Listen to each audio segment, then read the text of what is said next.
Ladies and gentlemen, the secret word tonight is chair. C-H-A-I-R. Really? You bet your life.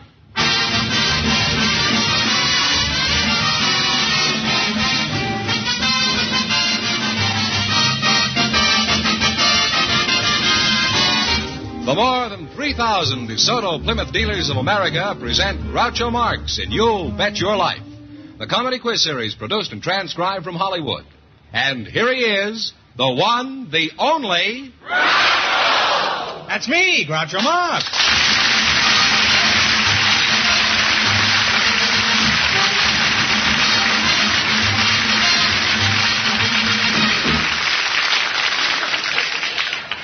Well, here I am again with $1,000 for one of our couples. Fenneman, who's first to try for it? Well, we invited some lawyers and some secretaries who work for Psychiatrist to the program tonight, Groucho. And just before we went on the air, our studio audience selected Miss Jackie Mandel and lawyer John Jacobs, Jr., and here they are, folks. Meet Groucho Marx. Welcome for the DeSoto Plymouth dealers. And if you say the secret word, you'll divide $100. It's a common word, something you'll find around the house. Miss Fenneman? Mandel. You can pick up your check at the front office. Jackie Mandel, eh? You're a secretary to a psychiatrist? Yes, I am. What's his name? You may be listening. Well, I'm listening. Why don't you tell me? Yeah, but you can't fire me. I could have had matches. Where are you from, Miss Get all burned up. What? This is going to be a duel of no wits. Where are you from, Miss Mandel? Chicago. Chicago, huh? And Mr. Jacobs, you're a lawyer? I am, sir. Are you married? Yes, sir. Do you have any children? I have 2 stepchildren. And how many children do you have, Miss Mandel? I'm not married. Oh, don't come running to me with your problem. Well, let's talk about psychiatry, Miss Mandel. Huh? In the first place, how do you spell it? P-S-Y-C-H-I-A-T-R-Y. That's pretty good. I always thought that was chrysanthemum. How does a psychiatrist work on a patient? For example, does he have them lie down and tell their life story? What does he do? Well, it's optional. Some want to sit up and some like to lie down. And is it any cheaper lying down? No, the fee's about the same. By the way, did you hear about the 2 psychiatrists who met on the street and one of them said hello? The other one said, I wonder what he meant by that.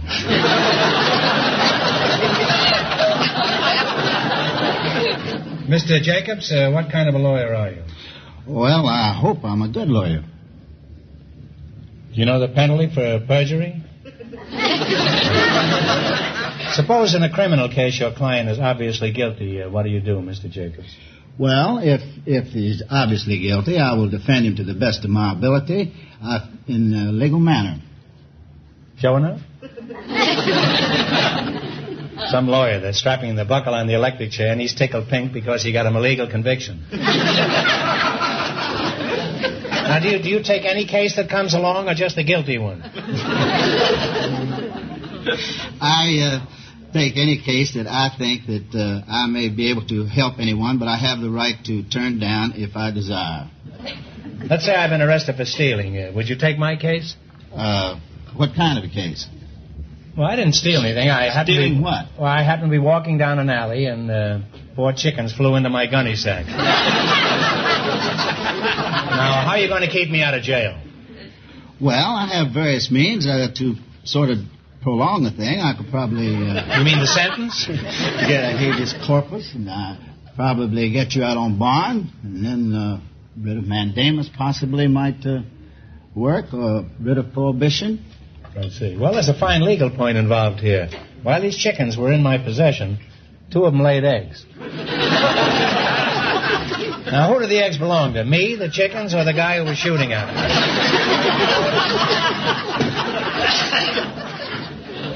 That sounds worse than a law school question or a bar examination. I would say that in that case, possession is just about 9/10 of the law. You think so? All right. Now, by some miscarriage of justice, I wind up in your court and you're going to spring me. Now, what do you do? Well, it sounds to me like that I probably should have pled you insane at the beginning. Well, Mr. Jacobs, you were a passable witness, and if I ever need a lawyer, I'll see a good psychiatrist. Now, in just a minute, you're going to play You Bet Your Life for a chance at $1,000. First, here's something of importance.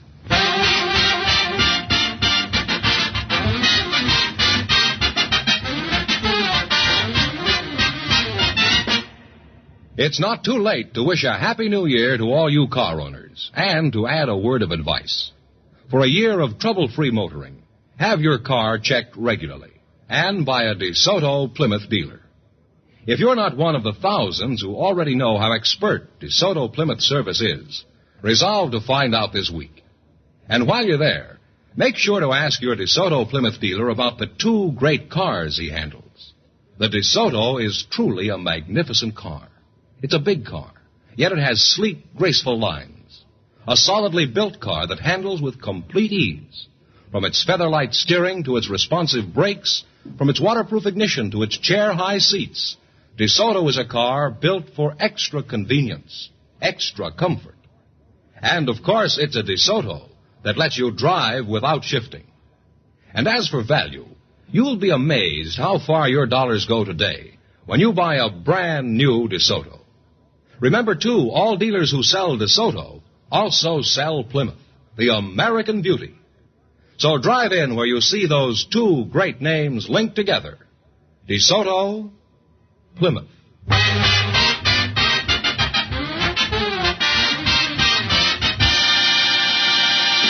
Now, let's see if you two will get a chance at the $1,000. Fenneman, explain the rules. All right. Each of our 3 couples has $20. They bet as much of that 20 as they want on each of 4 questions. And the couple that earns the most money gets a chance at the $1,000 DeSoto Plymouth question at the end of the show. All right, here we go. Let's see how high I can build you $20. You selected famous athletes. Here's your first question. How much of the 20 will you bet? 10. 10? Okay. In what sport is Sammy Baugh famous? B-A-U-G-H. Football. Football is right. Well, they're on their way, Groucho. They have $30. All right, you got $30. Remember, you're going for $1,000 tonight. Now, how much of the 30 will you bet on your second question? 20. All right. In what sport is Bobby? In what sport is Bobby Riggs famous? Tennis. Tennis is correct. Well, you people are on your way. You have $50. You got $50. Here's your third question. How much of the 50 will you bet? 25. All right. 30. 30. $30. In what sport is Ted Williams famous? Baseball. Baseball is right. On your way up now, you have $80. $80. Here's your last chance to beat the other couples. How much of the 80 are you going to go for? $50. $50. In what sport is Ben Hogan famous? Golf. Golf is correct. And you win $130 from the DeSoto Plymouth dealer.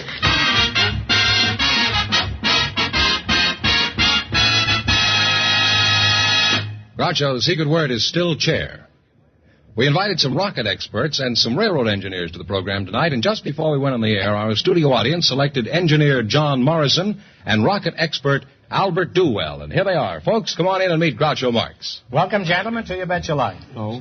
And if you say the secret word, you'll divide $100 in cash. It's a common word, something you'll find around the house. Now, let's see. Mr. Dewell, you're a rocket expert? That's right. Oh, you're a rocket expert, huh? Where are you from, the moon? No, I work at Minneapolis? the Naval Ordnance Test Station, China Lake. China. And Mr. Morrison, you're the engineer, I presume. Yes, sir. Where are you from? Well, I was raised in Colorado, Groucho, born in California. What'd you do, have one leg in each state? Who did you work for? Who do you work for? The Atchison, Topeka, Santa Fe Railway. Oh, well, you know that song about Could you sing it? Oh, I'm no singer. You don't have to be a singer for that song. You just have to be a railroad, that's all. Are you married? Yes, sir. Did your wife ever give you a roundhouse when you have an argument? You run any special train or just a string of boxcars? Well, I have run almost all the trains they have. At the present time, I'm on one of the San Diego streamline trains between here and San Diego. When you go on a vacation, how do you travel? Oh, just one way. Rails, of course. You take the rail. You betcha. I don't mind traveling by rail. It's the tar and feathers that bother me. Well, now, Space Patrol, tell us about your rockets. For example, how big are they? Well, they run between 1 foot and 30 feet. As much as that, huh? Well, what kind of a noise does it make when it goes off? Oh, several different kinds of noise. They go whisk or a zoom, something like that. Are you trying to scam me? Zoom you, too, huh? You can play at that game, you know. Do you think we'll ever be going to the moon in one of your rockets? I think so. I think in about 30 years you will. What would a trip to the moon be like? What, for example, would I need to pack in my overnight bag? Well, I'm thinking... Well, to start off, when the rocket takes off, they'd probably strap you right to your chair and... I expect...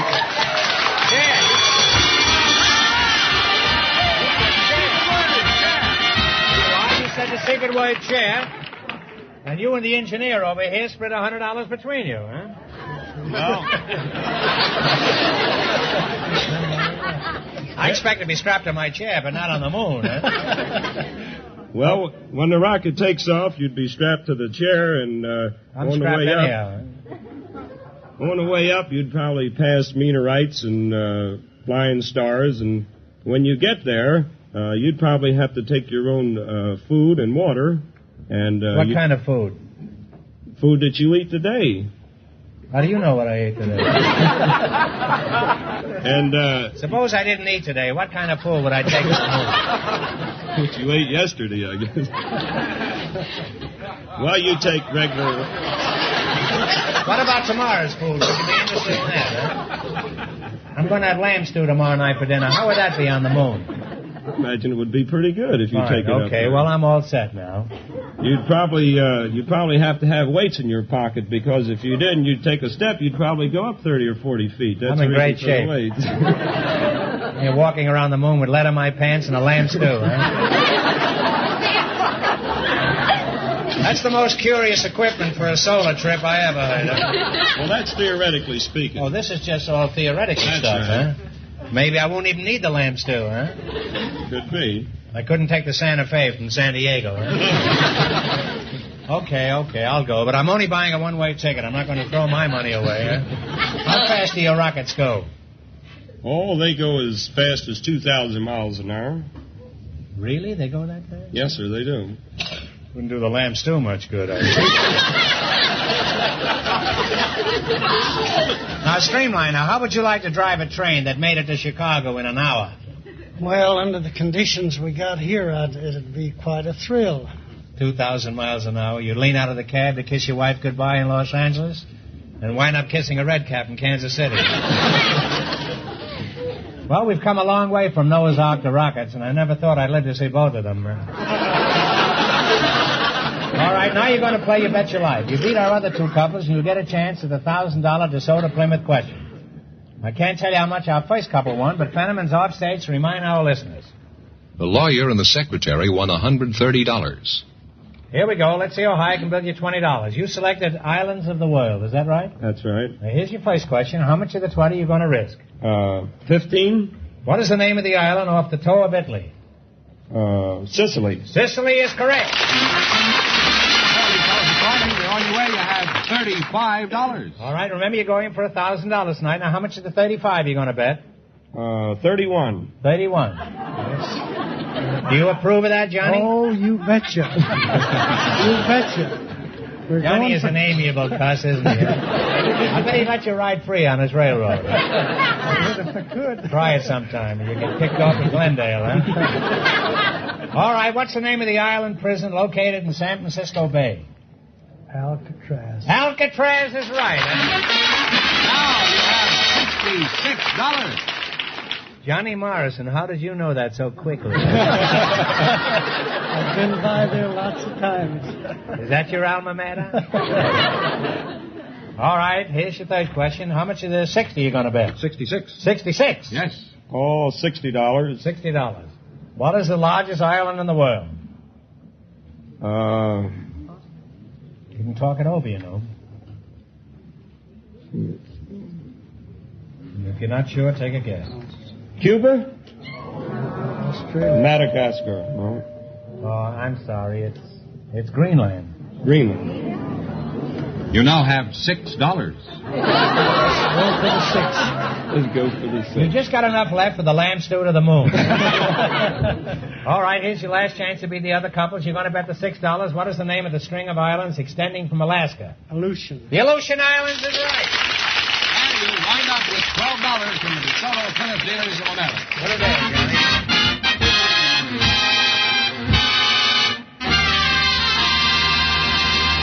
Fenneman, proceed. All right, Groucho, the secret word is still chair. Just before we went on the air, we selected a young mother who has some young children to be on the program, Mrs. Grace Hunter. Her partner is a nursery school teacher, Mrs. Grace King. Ladies, meet Groucho Marx. Welcome, girls, to You Bet Your Life. And if you say the secret word, you'll divide $100. It's a common word, something you'll find around the house. Let's see. A mother, some small children, and a nursery school teacher. Mrs. King, you're from a nursery school. Yes, huh? I am. Do you teach the flowers about the bees? Not exactly. Which nursery school? It's the Hellendale Nursery Kindergarten in Pacific What's your Palisades. language? What did you say was the name of that? Hill and Dale. Oh, Hillendale. Are you married? Yes, I'm married. You are married, huh? Oh, that's nice. Well, what does your husband do? He is a field representative with the Social Security Administration. He's with the Social Security? You mean he's over 65? How did you meet Mr. Hunter? I am Mrs. King. Oh, you're Mrs. King, huh? Mr. Hunter isn't good enough for you, huh? Well, you look very pretty, Mrs. King. You don't mind if I call you Mrs. Hunter occasionally? And, you're Mrs. Hunter, is that right? Huh? That's right. Now, Mrs. Hunter, how did you meet your husband, Mr. King? He was going steady with the redhead next door. And your husband was going steady with a redhead next door? Yes.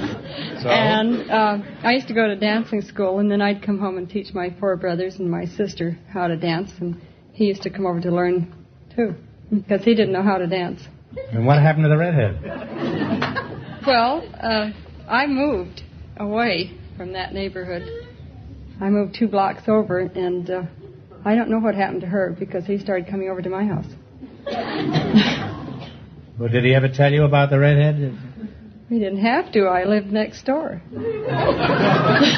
How long have you been married, Mrs. King?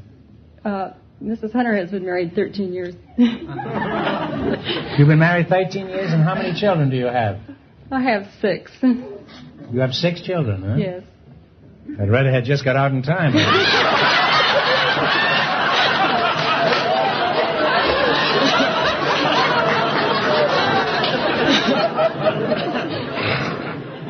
How many of these kids are boys, Mrs. Hunter? There's 3 boys. You have 3 boys? Let's see. Yes. 3. 6. 20.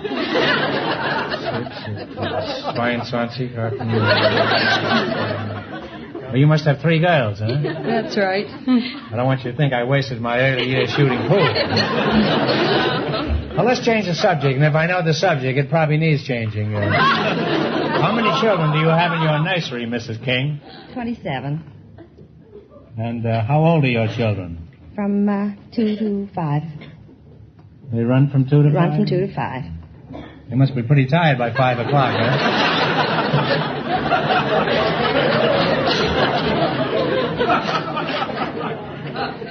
What are the names of your youngsters, Mrs. Hunter? Oh, pardon. I thought you were going to ask all 27 names of the nursery school. Okay, what are the names of your And what are their ages? Mrs. Hunter, what are their ages? My children's ages? Your age. Oh, they run from 3 to 12. You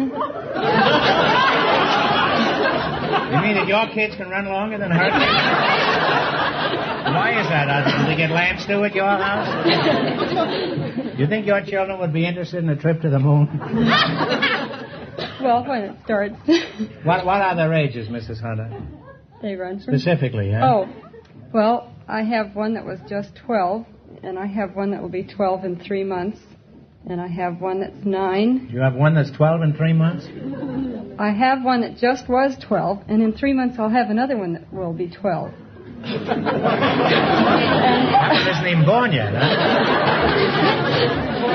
And I have one that's 9, one that's 6, and 2 that are 3. I see. And how old would you say the redhead is now? Now, Mrs. King, tell us about your nursery. What is the purpose of such a school? Well, we provide an enriched environment for the preschool child before he's ready for the formal education. No, I mean, that's what you tell the mother when you try to hook them for that $50 a month. I mean, what actually is the purpose of the school? See, I have a 4-year-old, too, you know. Well, we help the children to live together. You want to hear a story about my child? Love to. I had her up in Beverly the other day, and she's 4 years old, and she's about that high, and she had these 2 big guns on. She could barely walk. She was going like this, and these 2 big revolvers were bearing her down like this. And finally she turned to me, she says, Daddy, carry me. I says, carry you? Well, you're supposed to be a big cowboy. Hop along. I suppose somebody comes along and sees you in my arms. She says, well, if anybody says anything, I'll tell them you're a horse.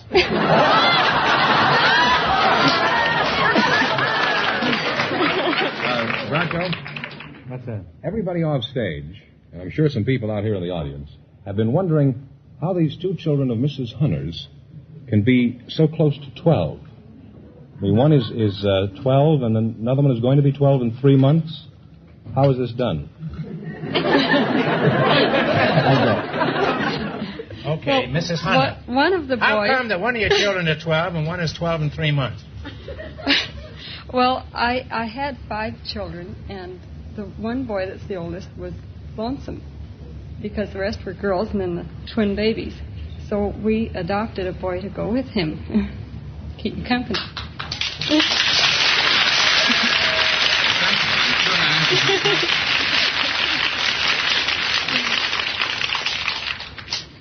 Fenneman, try not to come back again, huh? How do your kids amuse themselves on a rainy day, Mrs. Hunter? Oh, they go out in the garage and fight. Go out in the garage and fight? Your Band-Aid bill must be pretty big around that house, isn't it? Now, how do your kids amuse themselves on a rainy day? Well, we have them indoors, and they sit on chairs and work at their tables.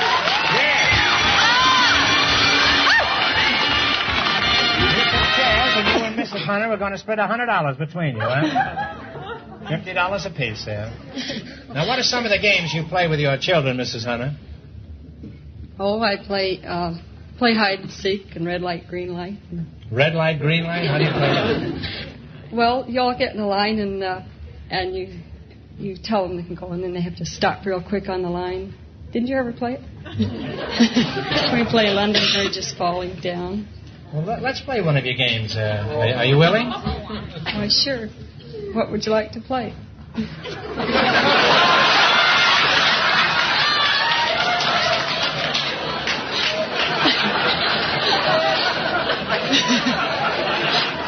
Would you be interested in a snappy game of post office?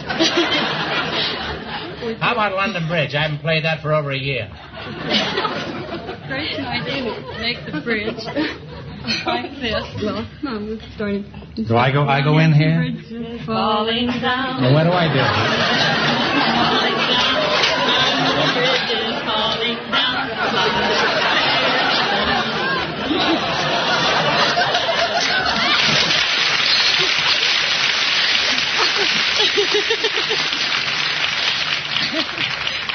Is there an arthritic doctor in the house? Well, you make a wonderful team. Feminine, but wonderful, huh? The next time I want to play games, I'll stick to spin the bottle. All right, now we're ready. Now let's see how well you make out in the battle for the $1,000. You've got to run your $20 into more than our other couples. I can't tell you how much the other couples won, but Fenneman's going to remind our listeners. The lawyer and the secretary are still ahead with $130. Here we go. Let's see how high I can build you $20. You selected fictional children. Here's your first question. Now, how much are you going to bet? 10. 10? All right. What was the name of the little girl who trespassed on the 3 bears? Goldilocks. Goldilocks is right. And you're on your way. You have $30. You got $30. Remember, you're going for $1,000 tonight. How much of the 30 are you going to go for? 20. $20. What was the name of the little boy who discovered a magic lamp? Aladdin. Aladdin is right. $50. Here's your third question. How much of the 50 are you going to go for? 35. What was the name of the little girl who went through the looking glass? Alice. Alice is all right. And your prize is $85 is your last chance to beat the other couples. How much of the 85 you going to go for? Don't I sound like an auctioneer? 65. 65. 65. What was the name of the little boy who was a pal of Tom Sawyer's? Huckleberry Finn. Huckleberry Finn. And they wind up with a grand total of $150. And that means that they, with their $150, get the chance at the DeSoto Plymouth $1,000 question.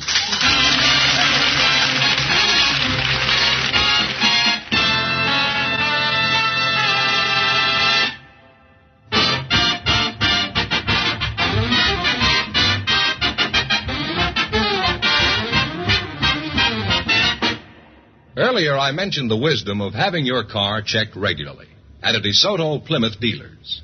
The benefits to you and your family in time saved, in reducing inconvenience, yes, and in money saved by a regular DeSoto Plymouth dealer checkup are things you can't afford to be without. Take lubrication as just one case in point.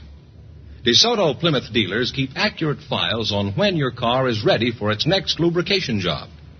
And when they do lubrication work, they do it right, with the right type of lubricants, in the right amounts, when and where your car needs it.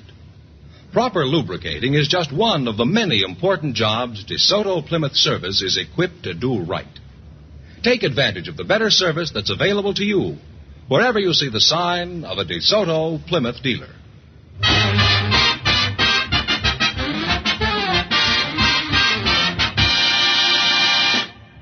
All right, here we go for $1,000. I'll give you 15 seconds to decide on a single answer between you, so think carefully, and please no help from the audience. Here it is.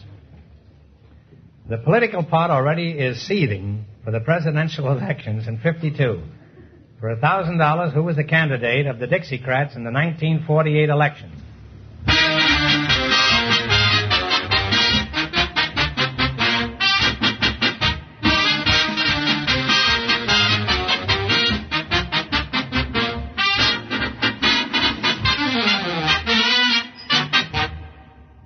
What's the answer to have decided upon? What was the name of the vice president that was with Roosevelt? No, I'm sorry. The name is J. Strom Thurmond. Thurmond. No. That was a tough one. I'm sorry. That's the correct answer. How much did they win, Fenneman? Well, they wound up with $150. Well, that's not so bad. And you said the secret word, didn't you? Yes, so they have how much? $280? $250. Well, a veritable fortune, $250. So that means the big question next week.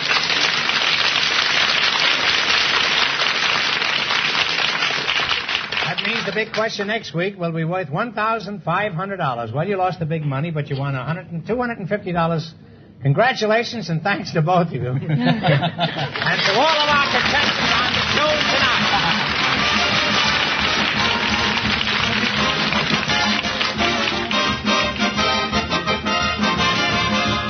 tonight. Be sure to tune in again next Wednesday night at this time for the Groucho Marx Show, when the big question will be worth $1,500. And don't miss Groucho's television show, also presented by the DeSoto Plymouth Dealers of America.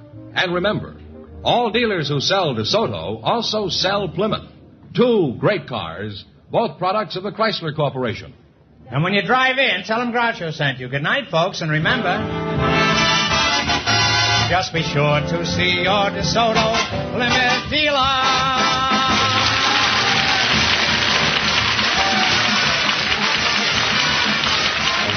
Folks, here's a reminder from the National Safety Council. Remember the ABCs of safety. Always be careful. You Bet Your Life, transcribed from Hollywood, is produced by John Goodell, directed by Robert Dwan and Bernie Smith. Music by Jerry Fielding. This is George Fenneman signing off for the more than 3,000 DeSoto Plymouth dealers from coast to coast.